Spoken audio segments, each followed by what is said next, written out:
Aleluia, aleluia, aleluia. Senhor Jesus, revelai-nos o sentido da Escritura. Fazei o nosso coração arder quando nos falardes. Em nome do Pai, do Filho e do Espírito Santo. Amém. A paz esteja convosco. Vem Espírito, vem Espírito, sozinho eu não posso mais. Sozinho eu não posso mais, sozinho eu não posso mais viver. Eu quero amar, eu quero ser aquilo que Deus quer. Sozinho eu não posso mais, sozinho eu não posso mais.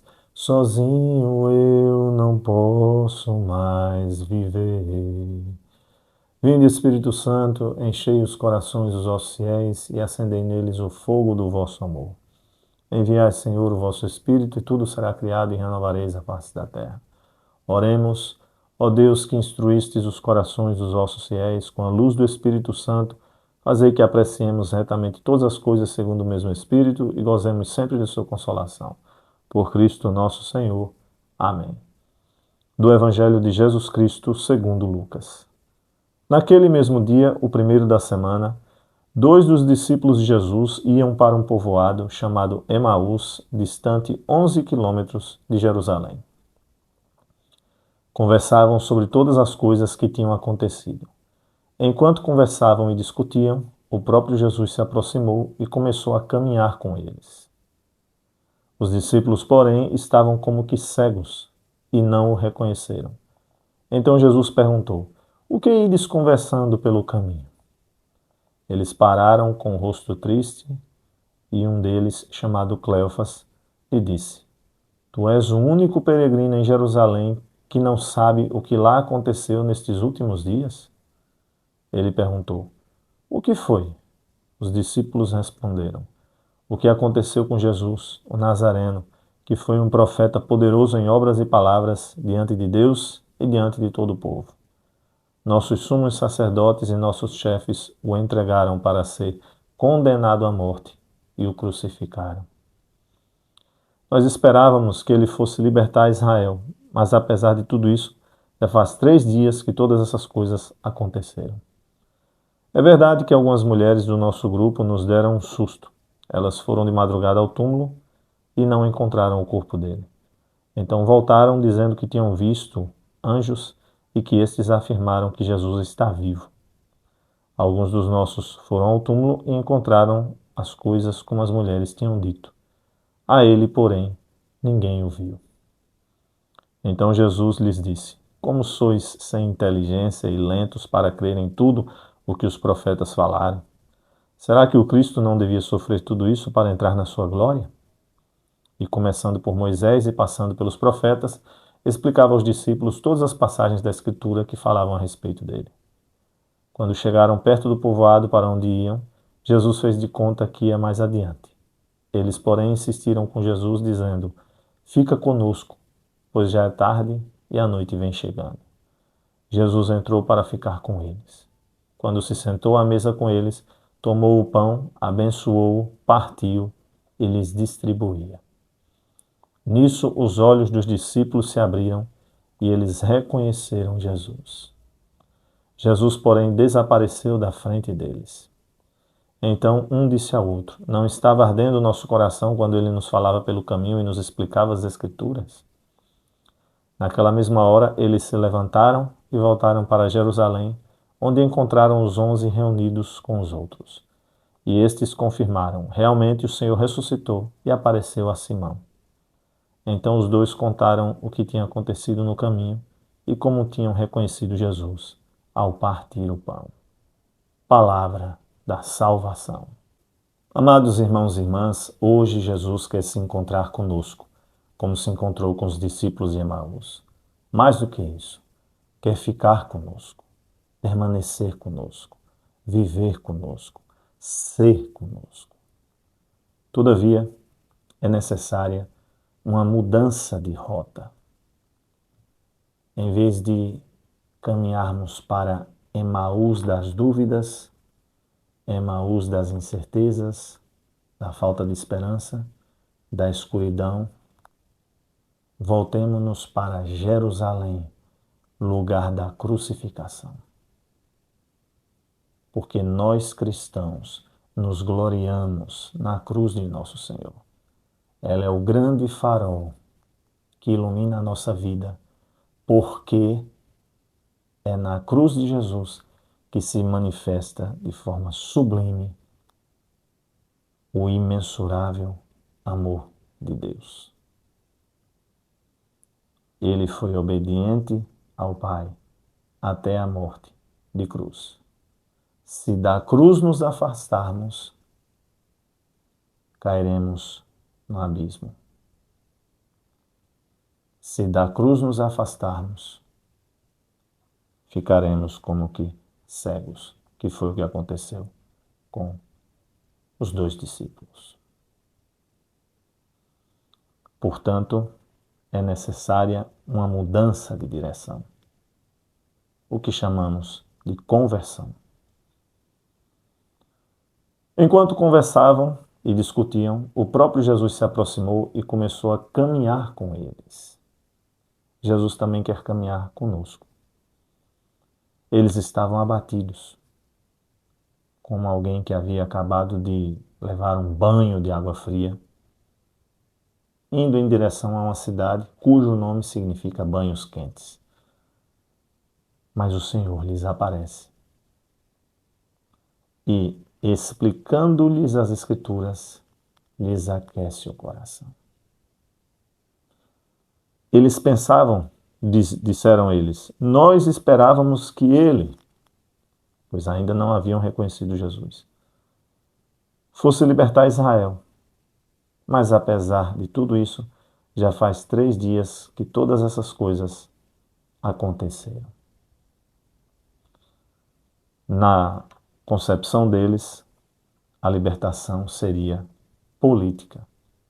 Seria uma libertação do Império Romano. O Messias vingador, exterminador, que liberta o seu povo dos opressores. Mas esse não era o jeito de ser Messias de Jesus. Jesus é o Messias servo sofredor.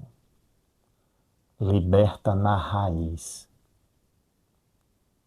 Liberta o coração dos pecados e nos liberta da morte.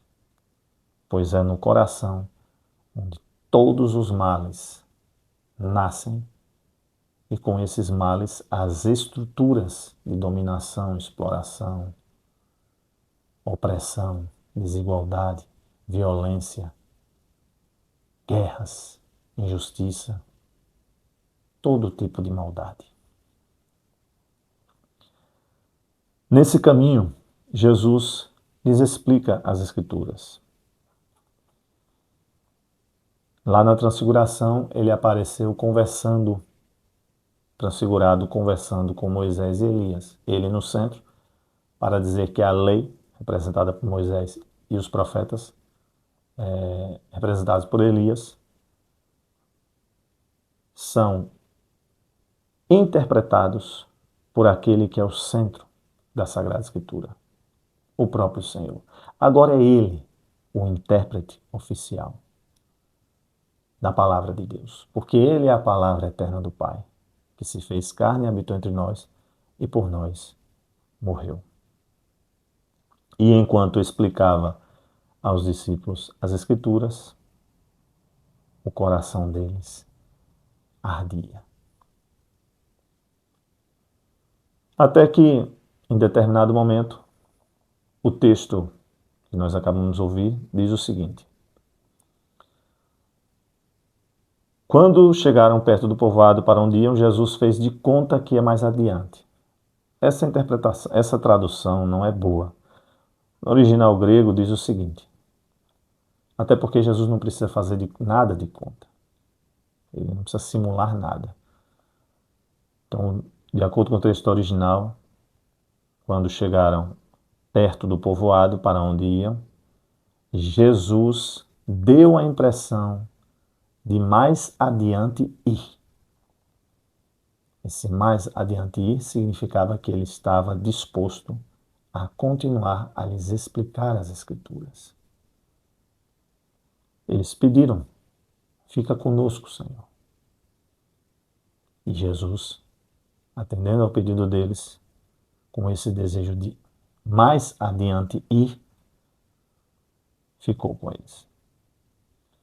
Quando se sentou à mesa com eles, tomou o pão, abençoou, partiu e lhes distribuía. Tomar, abençoar, partir, distribuir.